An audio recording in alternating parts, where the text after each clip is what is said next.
आपने ये कहा अभी कि पब्लिक सेक्टर में उनकी आईटी चल रही है।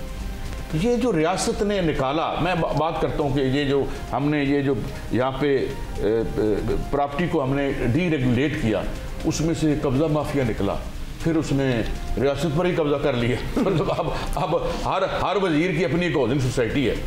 आईटी का जिस तरह आपने कहा, तो रियासत को इस तरह अपना रोल मिनहा नहीं करना चाहिए था। देखिए, पहले प्रॉपर्टी सेक्टर की मैं आपको अपनी एक छोटी सी मिसाल देती हूँ। 2018 में मैंने एक बहुत फेमस, बहुत वेल नोन एक सोसाइटी की फाइल ली। अभी कल परसों मैं उनके पास गई, मैंने कहा मुझे दिखाओ तो सही कि मतलब मैंने 2018 में वो 5 साल का वो था, किसी 5 साल बाद आज भी इस दिन भी 2024-25 हो गया, अब 7 साल गुजर गए, उनके पास वो लैंड भी नहीं है जिसकी मैंने फाइल ली है। सारों के दुख एक जैसे। और ये मुझे हौसला हुआ कि मैं अकेला नहीं मारा गया। तो ये जो है ये बहुत, मैंने उनसे कहा मैं किसी दिन किसी प्रोग्राम में बोल ना दूँ, आपका नाम ना ले दूँ, तो वो आज मैं उनको रहने देती हूँ, अगली दफ़ा बोलूँगी अगर तब तक भी कुछ ना हुआ। बट द थिंग इज़ कि देखिए ये इसका हल ये नहीं है कि गवर्नमेंट जो है वो पब्लिक सेक्टर के अंदर आ जाए।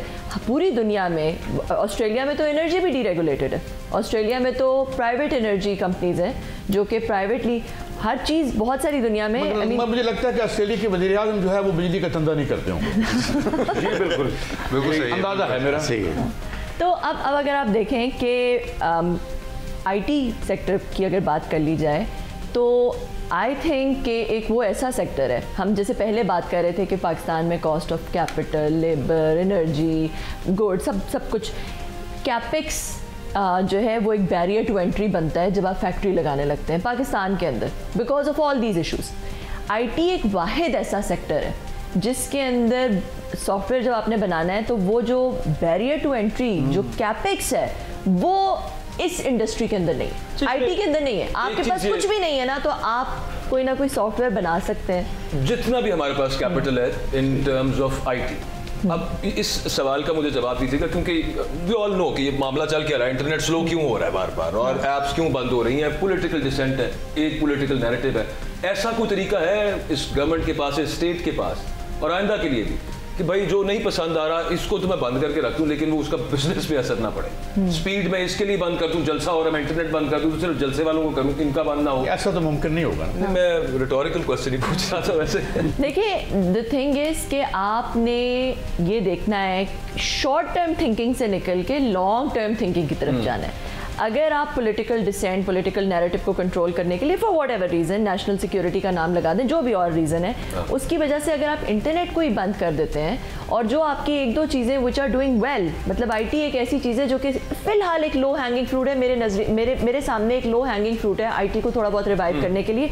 थोड़े से फिगर्स आपको बताती हूँ।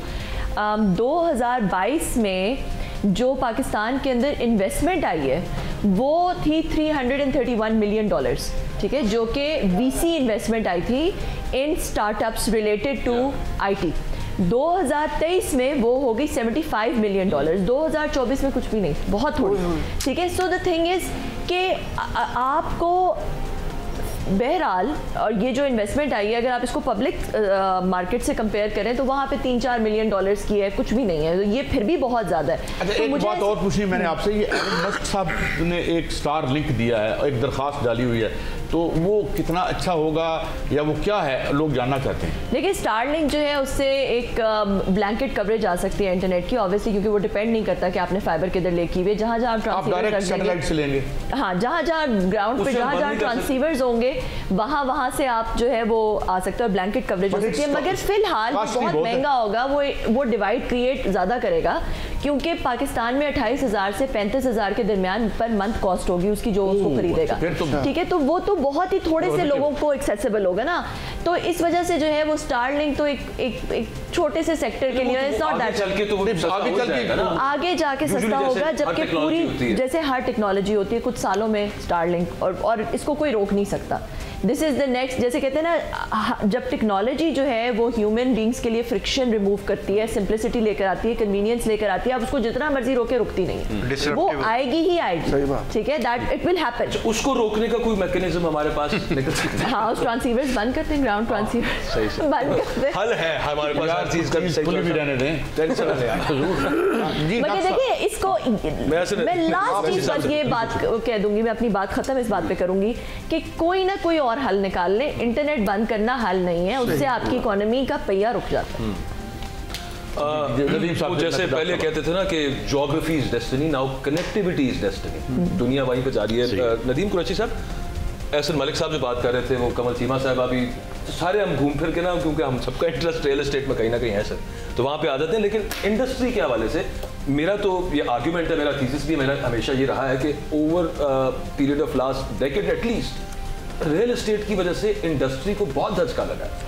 वो जो कमल चीमा साहब बात करी थी, क्या जरूरत है मुझे मैं 16 NOCs जाके लूँ और वहाँ पे भी रिश्वतें दूँ, धक्के खाऊँ और फिर इंडस्ट्री चलाऊँ, उसके बाद फिर इंस्पेक्टर आके मुझसे फिर रिश्वतें मांग रहे हैं, और फिर यहाँ पे बिजली महंगी, यहाँ पे एनर्जी महंगी, एक्सपोर्ट पॉलिसी कोई नहीं है, तो बेहतर है मैं वो रियल एस्टेट में चला जाऊँ। तो इंडस्ट्री का इस वक्त अब क्या आगे आपको नजर आ रहा है मामला, कंसिडरिंग ऑल दिस? देखिए जी, इंडस्ट्री के ऊपर ये कह सकते हैं, ये कलमिया है कि हर रोज़ कोई ना कोई इंडस्ट्री बंद ज़रूर हो रही है, नई नहीं लग रही। अच्छा, नई ना लगने की रीज़न ये है कि आपने इंडस्ट्री के लिए आज तक सर्वाइवल के लिए कुछ किया ही नहीं, मासवाए इसके कि कवानीन बनाने के।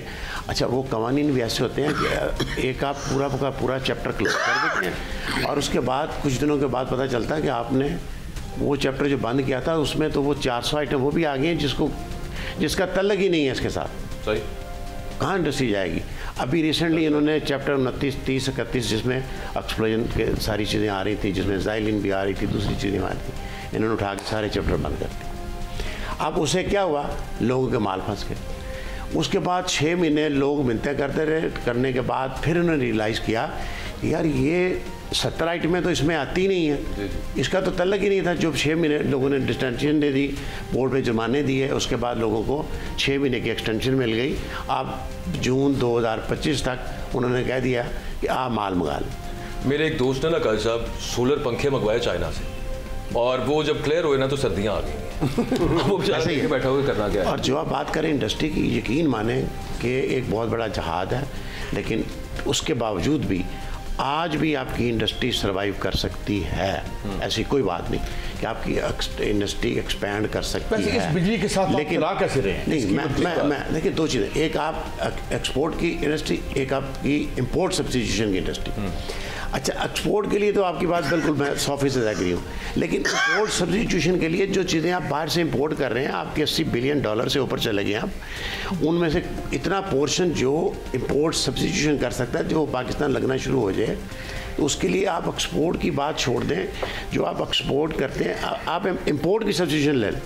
अगर आप $20 अरब इंपोर्ट से बचा लेते हैं और वो पाकिस्तान में इंडस्ट्री लगा के उसे पूरा कर लेते हैं, तो उसमें हर्ज कोई नहीं। अच्छा, माजरत के साथ आजम साहब से मैं बात, जो खान साहब ने भी एक ज़माने में जब इंडस्ट्री दिया, MST स्कीम दी, उस वक्त भी इंडस्ट्री मिन्नतें करती रही कि खुदा के लिए आप इंडस्ट्री को फैसिलिटी दें, इस पाकिस्तान में इंडस्ट्री लगने दें, लोगों के पास पैसा है उनको डेडिकेट कर दें कि जी आपने कौन सी इंडस्ट्री लगानी है, उसके लिए आपको कितना टाइम फ्रेम चाहिए, वो टाइम फ्रेम दें। अगर वो देता है तो उसको नो क्वेश्चन पे लगने दें। मुझे बताएं कि अगर एक बंदे के पास 10 अरब रुपया है और इस मुल्क के अंदर वो इंडस्ट्री लगा देता है और 2000 का वहाँ पे मजदूर काम करता है, लेबर काम करती है, आपके स्टूडेंट काम करते हैं, मिडिल अपर क्लास काम करती है, तो वो 10 अरब का उसको सवाल पूछने का नुकसान। टैक्सेशन प्रोहिबिटिव है, सेल्फ डिफीटिंग टैक्सेशन ऐसी है। बात कर रहे हैं, बिल्कुल ठीक बात है। एक और चीज़ देखें ना, पॉलिटिकल डिसेंट पे बहुत सारे लोगों की पिछले साल डेढ़ में इंडस्ट्रियाँ तबाह भी हुई। तो जो बंदा बाहर से पैसे लेके आएगा, कहेगा पता नहीं कल को मैं इस पार्टी के साथ हो गया मेरी